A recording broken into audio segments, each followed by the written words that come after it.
بسم اللہ الرحمن الرحیم۔ السلام علیکم۔ امید کرتی ہوں آپ سب خیریت سے ہوں گے اور اللہ کے امان میں ہوں گے۔ محترم ناظرین، جو شخص استغفر اللہ کے ساتھ یہ سورت پڑھتا ہے، اللہ تعالیٰ اس سے اتنا خوش ہو جاتا ہے کہ جو مانگو عطا کر دیتا ہے۔ حضرت عبداللہ بن بصرہ رضی اللہ عنہ سے روایت ہے کہ رسول اللہ صلی اللہ علیہ وسلم نے ارشاد فرمایا، بہت عمدہ حالت ہے اس شخص کی جو کہ قیامت کے دن اپنے نامہ اعمال میں کثیر استغفار پائے گا۔ دوسری روایت میں آتا ہے کہ جو شخص چاہے کہ قیامت کے دن اس کا نامہ اعمال اس کو خوش کر دے، اس کو کثرت سے توبہ استغفار کرتے رہنا چاہیے۔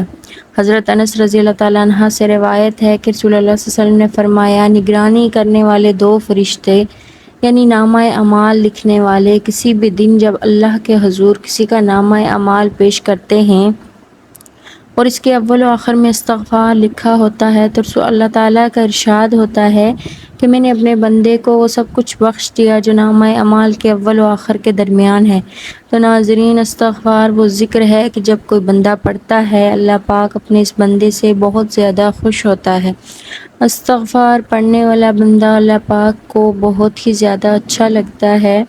استغفار پڑھنے والا اللہ کا پیارا بندہ، تو آپ استغفار کے ساتھ قرآن کی یہ سورت پڑھیں گے تو یہ اللہ کی بہت پیاری سورت ہے۔ جو بندہ یہ سورت پڑھتا ہے اللہ پاک کو بہت پیارا لگتا ہے۔ جب آپ اس عمل کو کریں تو اللہ پاک سے کچھ بھی مانگیں، انشاءاللہ آپ کو ضرور دے گا۔ دنیا کی ہر چیز آپ کے قدموں میں ہوگی۔ تو آپ نے کسی بھی نماز کے بعد سب سے پہلے 3 مرتبہ درود پاک پڑھنا ہے، پھر آپ نے ایک تسبیح استغفر اللہ کی پڑھنی ہے۔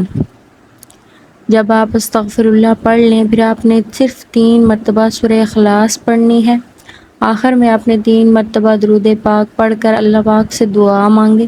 انشاءاللہ جو مانگیں گے آپ کو ملے گا۔ رزق مانگیں گے، عزت مانگیں، شفا مانگیں، کسی بھی بیماری سے قرض سے نجات مانگیں تو انشاءاللہ آپ کی دعا ضرور قبول ہوگی۔ اگر آپ اس عمل کو اپنی زندگی کا حصہ بنا لیں گے تو آپ اللہ کے محبوب بندوں میں شامل ہوں گے۔